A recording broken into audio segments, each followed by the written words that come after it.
Olá, meu querido, minha querida, estamos de volta e hoje a gente vai falar sobre pecado, né? A nossa visão, como a Igreja da Conquista enxerga o pecado.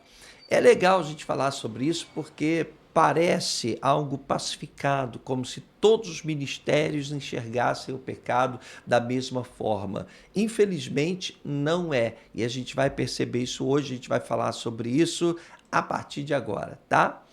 Vamos lá. Qual é a nossa visão de pecado?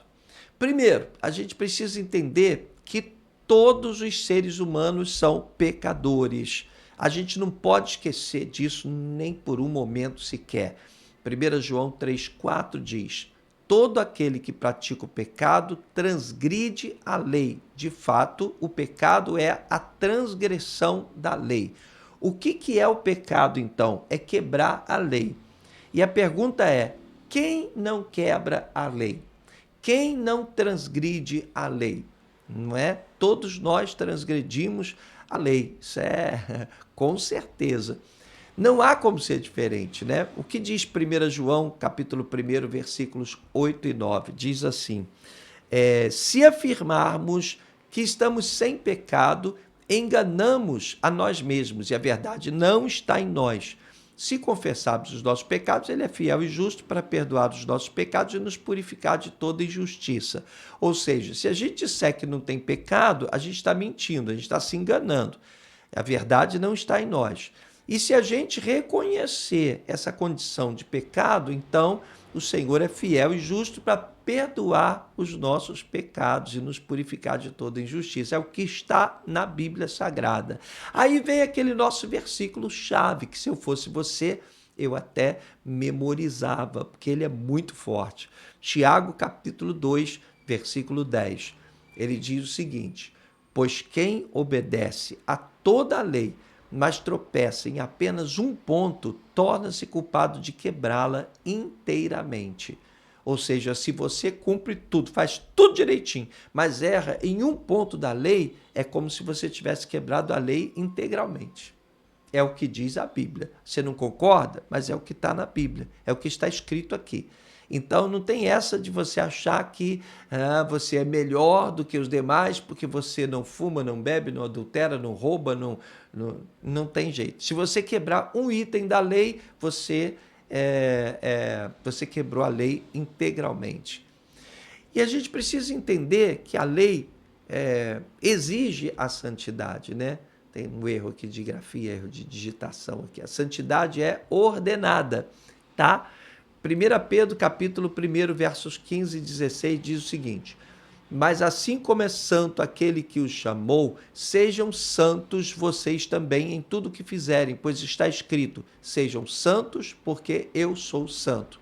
Então vamos entender, tá? Já que a gente está falando sobre pecado, que a gente não está aqui dizendo que as pessoas podem pecar à vontade, não, tá? A gente está dizendo e deixando claro que a santidade é ordenada. Buscar a santidade é o alvo, é a meta de todo cristão, tá? E que o pecado também tem consequências, a gente sabe, porque está em Gálatas capítulo 6, versículo 7, o seguinte: não se deixe enganar, não se engane, de Deus não se zomba, pois o que o homem semear, isso também colherá.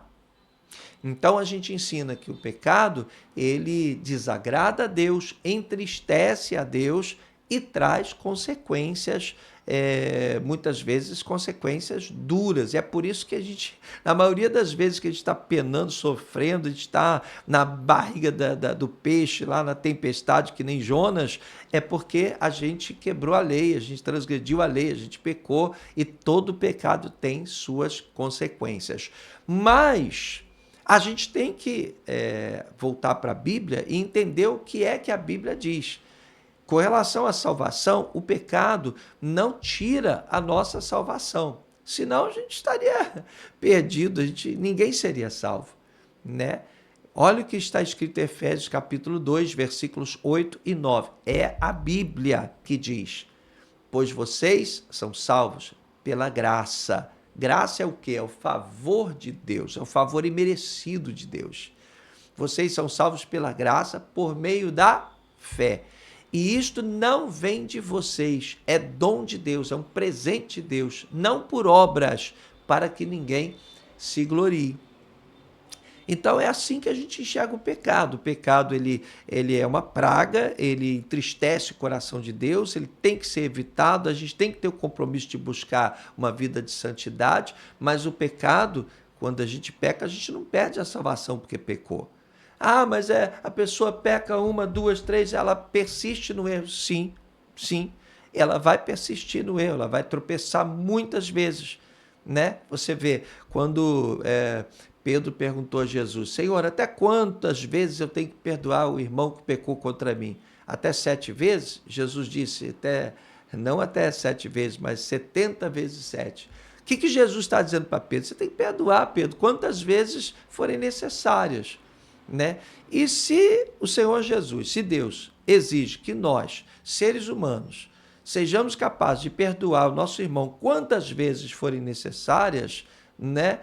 Por que ele faria diferente conosco, né? Então, se a gente vai errar uma vez, duas, três, vai errar muitas vezes e muitas vezes ele vai nos perdoar. Então, a gente não perde a salvação porque a gente pecou, tá? Isso é muito sério, muito importante da gente dizer. E a Bíblia diz que onde abundou o pecado, superabundou a graça. É o que está em Romanos capítulo 5, versículo 20. O que é que diz aqui? A lei foi introduzida para que a transgressão fosse ressaltada. Ou seja, por que existe a lei? Para a gente saber que a gente está transgredindo a vontade de Deus. Deus disse, olha, o que eu quero é isso aqui é a lei. Quando você transgride a lei, você tem a ideia, você tem a consciência de estar quebrando a lei. Ou seja, então você está desagradando a Deus. Mas onde aumentou o pecado, transbordou a graça. O que é a graça? É o favor de Deus. Então, onde o pecado abundou, superabundou a graça. Quer dizer, o perdão de Deus é maior do que o nosso pecado. Então, não é que a gente seja complacente com o pecado, não é isso. Por exemplo, na Igreja da Conquista, a gente jamais vai excluir alguém por ter pecado, né? A pessoa pecou, a gente tem mais é que trazer para perto, abraçar, cuidar. Não importa o pecado que a pessoa tenha cometido. A gente só exclui alguém da igreja quando essa pessoa deixa de enxergar a autoridade das lideranças da igreja, quando a pessoa deixa de ver a igreja como uma instituição de Deus, que é dirigida pelo Espírito Santo, né? Aí não adianta mais. Não adianta mais. Aí, se a pessoa não olhar para os seus líderes e receber os seus ensinamentos, as suas admoestações, né, como profetas, aí não adianta mais. Aí perdeu o sentido da coisa. E aí essa pessoa pode promover uma rebelião dentro da igreja, pode influenciar negativamente outras ovelhas, outras pessoas da igreja, como aconteceu lá no céu, lá com Lúcifer, que acabou levando a terça parte dos anjos, né? Enfim, tá? Agora, é importante você saber que na Igreja da Conquista a gente não exclui aquele membro que peca. Houve na Bíblia aquele caso da mulher que foi apanhada em flagrante adultério, e os religiosos, sempre os religiosos, levaram a mulher até Jesus. Jesus, olha, essa mulher foi apanhada em adultério. A lei de Moisés diz que ela tem que ser apedrejada. E tu, o que dizes? Estavam querendo testar Jesus, já tinham percebido que Jesus vinha mudando algumas coisas, né? Jesus veio para trazer uma nova aliança. Ele não veio para continuar da forma como era antes no velho pacto. Ele veio para trazer uma nova aliança. E essa nova aliança ela é pautada na misericórdia, no amor, né? É a dispensação da graça de Deus. E aí Jesus disse para aquela mulher, falou primeiro para os religiosos, quem tiver sem pecado algum, atire a primeira pedra. Ninguém atirou, foi todo mundo embora. Jesus perguntou para a mulher, cadê os homens que estavam te acusando aí? Ah, ninguém me acusou mais não, foi todo mundo embora. E Jesus disse, eu também não te condeno, vai e não peques mais.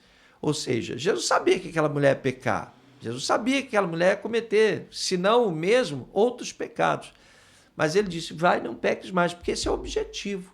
A gente tem que lutar pela santidade. Se você nasceu de novo, se você é de Jesus, então você tem que buscar a santidade. É próprio de quem nasceu de novo, né?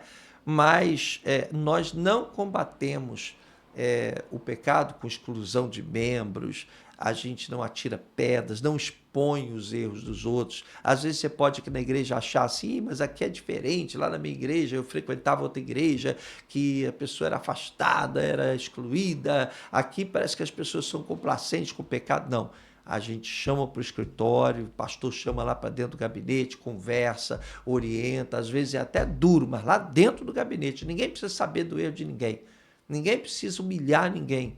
Entendeu? Vai lá, conversa e corrige, marca em cima, e ajuda, e apoia, dá retaguarda para a pessoa se levantar.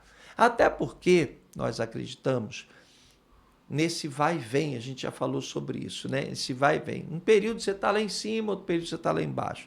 Então a pessoa fica ali legal, bacana durante um tempão. Aí um dia ela está fraca na fé, aconteceu alguma coisa, aí ela, né? Tá ali, tá caidinha ali, aí vai cair todo mundo de pau em cima dela, tampa pedra, né? Não, de jeito nenhum. A gente não faz isso, não. A gente aqui acredita na misericórdia, na graça de Deus. Isso não significa que a gente seja complacente com o pecado. A gente trata o pecado, mas com amor, com carinho e ajudando aquele que está fraco na fé. Paulo diz que a gente tem que ter paciência, tratar com amor aqueles que estão fracos na fé. Tá bom? Deus abençoe você. Por hoje é só. Depois a gente volta aí no próximo vídeo, tá? Fica na paz.